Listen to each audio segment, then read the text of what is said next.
رمضان کا بابرکت مہینہ اختتام کو ہے، کل عید ہے اور آپ نے شب قدر پہ یقیناً بہت عبادات کی ہوگی، لیکن ایک لمحے کے لیے سوچئے کیا ہی اچھا ہوتا اگر ان عبادات کے ساتھ ہمارے معاملات بھی بہت اچھے ہوتے۔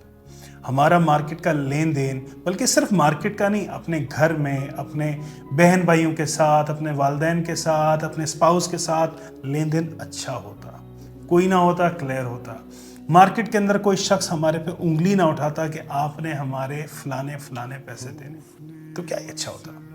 اب جب یہ مہینہ اور یہ آپ کی عبادات ختم ہونے کو ہے تو اس کا اثر، اس کے سینس اپنے اندر، اپنے کردار کے اندر ضرور رکھیے گا۔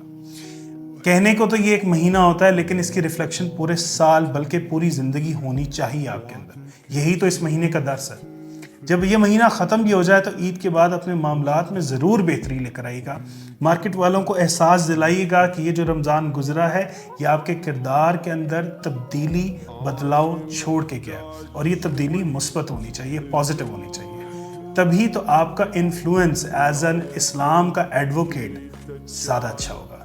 جب دوسرے غیر مسلم آپ کو دیکھیں گے کہ مسلمان کردار کے بہت اچھے ہیں، وہ راغب ہوں گے اور آپ اس کا سبب بن سکتے ہیں۔